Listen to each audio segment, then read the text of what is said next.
is April 16th, episode 50, SundownSurmisings. We are glad you're here with us tonight. Me, Daniel Gregory, and over here, PJ, Jeff, Deming, and we're looking at the comforting nature of God. Last week was the collaborative nature of God. We're going to continue our series in the Pillars of Truth on the creative. Yeah. By the way, that's a preview. Next week is the comforting nature of God, so stay tuned. It's really cool. We'll be in Revelation looking at one of the passages. Before we jump in, I'm asking something personal. How old are you? Come on. I actually have to stop and think. 54? Oh, okay. Well, I thought I joined you today because today I turned 53. Yeah, no, yeah. You're a year older than me today. Yeah, okay. And so you're, well, happy birthday. Thank you. Sorry, I'm a little slow in the other thing. Like, why are you going through this? I'm like, oh, wait, wow. Man, you don't look a day over 52.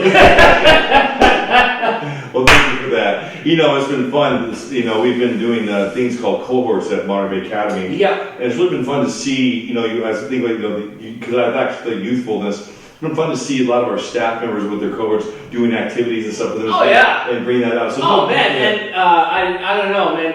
We had, a week ago, we had Spirit Week, and seeing some of the faculty dressed, Tim came in as a lieutenant. He had 3 dots on his Star Trek uniform, which was funny because a bunch of kids didn't know. Some kids thought he was wearing a band uniform. Oh, really? He's like, I don't know what to do these because they don't recognize the Star Trek thing. I'm like, I don't know, man. I would have just flung them straight out. And then, oh my goodness, Mr. Downing dresses an avatar.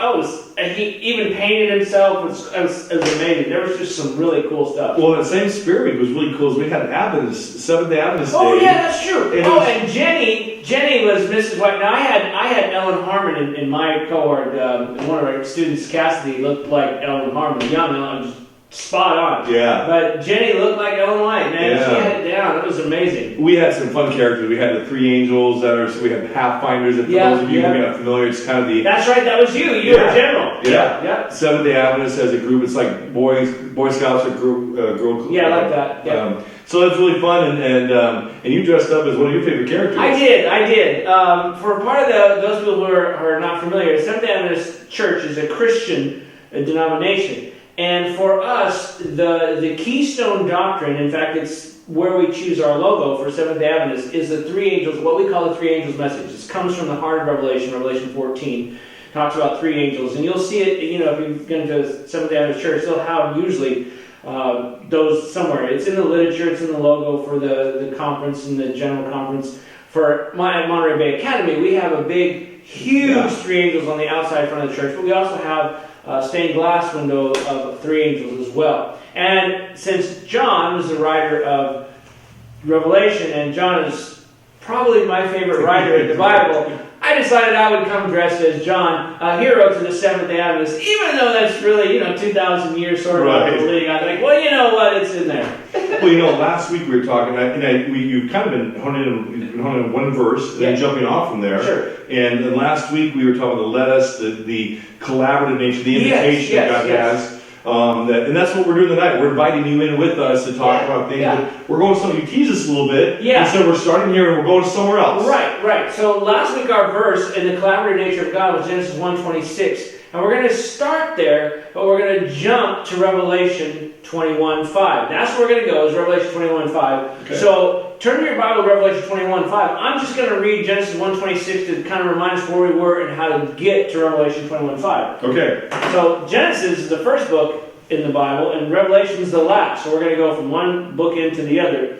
And I'll have you read the Revelation 21:5. I'm going to just remind us where we left off. And God said, let us make man in our image and after our likeness. So we're looking at the creative nature of God. And right there, even at the beginning, Genesis 1, and when God's created the heavens and the earth. Sure. This is a defining characteristic of who God is that God creates. He doesn't have to. He does it out of desire. He does it because he wants to. It's not a necessity.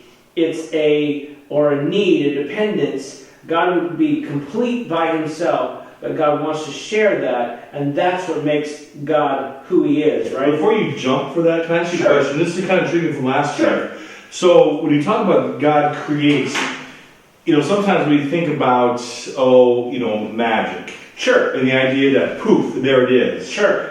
Do you think, because God is there a difference between let there be light and it just happened, or is there, like you said, the creative nature of that experience? Well, since I wasn't there, and I'm just surmising here, but theologians have wrestled with that, and they talk about ex nihilo, which means God created out of nothing. And you read the passage, and there's certainly indications that God could, but the passage says, and God created heavens and the earth, and there seems to be a gap, and Adventist tradition says there's a bit of a gap between verse 1 and verse 2.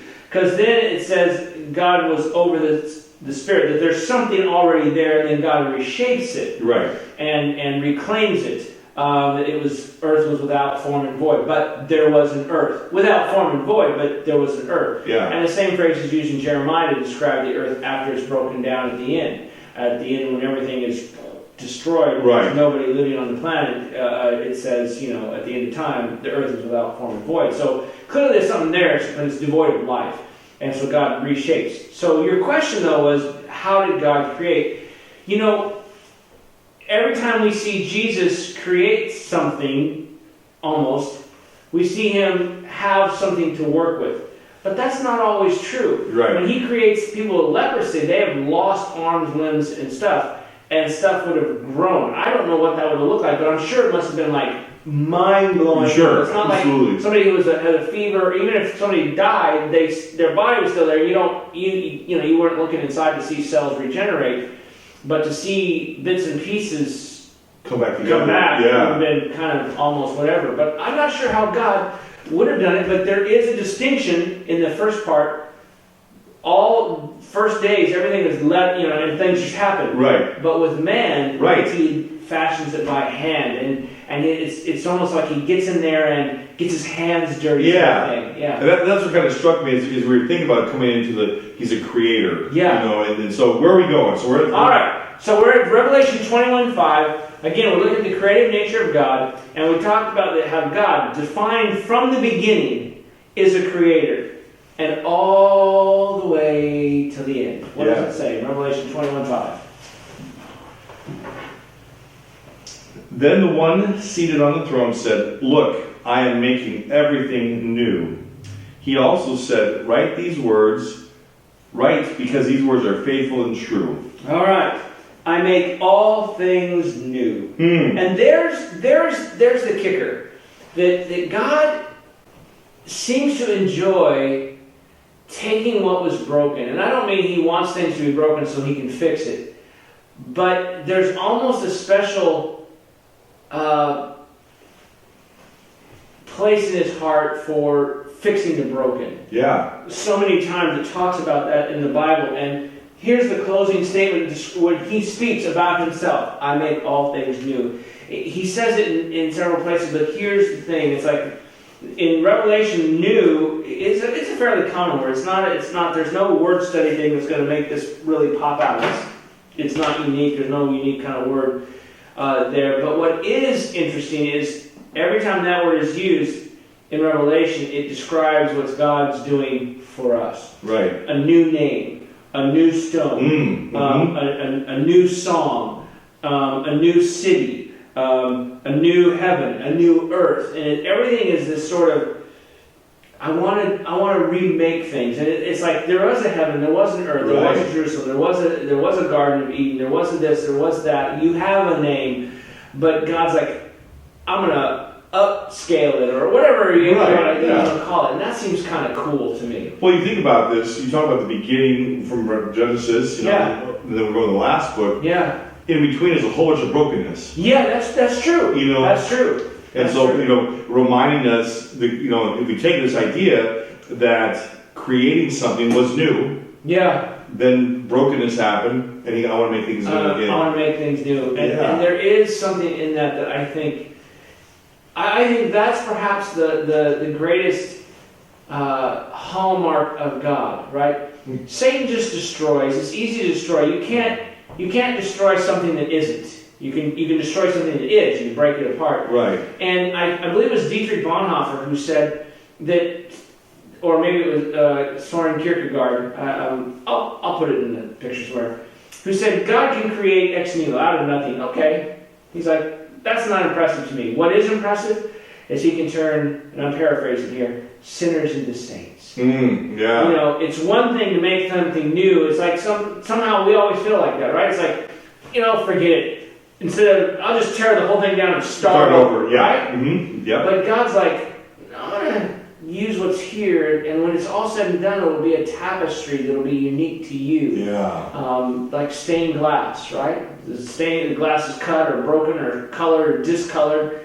And you know, we want to be able to read through clear glass. That's true. Right. But stained glass, you might not read through, but it gives the most beautiful pictures. Wow, that is beautiful. And I love that, the new. I got to tell you that I'm really excited about next week's topic, because I think next week's topic really deals with the in-between pages. Yep. And it talks about it being the comforting nature of God. And I hope you can come back and join us for that, because I think it's exactly what you're talking about with the newness. Because I think sometimes, and maybe a lot of you out there who are watching or listening, but I think even in our own lives, we tend to think that God doesn't want to make me new. I see what you're saying. Yeah, and so... But I've got nothing to give or nothing to offer. God's like, bring it. Right, exactly. And in that is the comfort. Interesting, yeah. Come back next week. The comforting nature of God. We'll start again in this passage. Each time we'll start in the passage we left off, because it's a clue to what's coming next. And it's going to be, I think, pretty cool. There's a really cool tie-in to one of PJ's favorite passages, which we'll deal with next week, and something else in Revelation. And God, again, lays the choice before us and says, here's what I want for you. And that's what he wants in your life. The comforting nature of God next week ties into the creative nature of God from this week, and which is built on the shoulders of the collaborative nature of God. Let us reason together. He wants to work with us to make all things new. Well, join us next week. Thank you so much for being with us tonight. Again, reach out to us at gregory@montereycounty.org or principal@montereycounty.org. And we look forward to spending time with you again next week. Have a great week. Bye. Bye.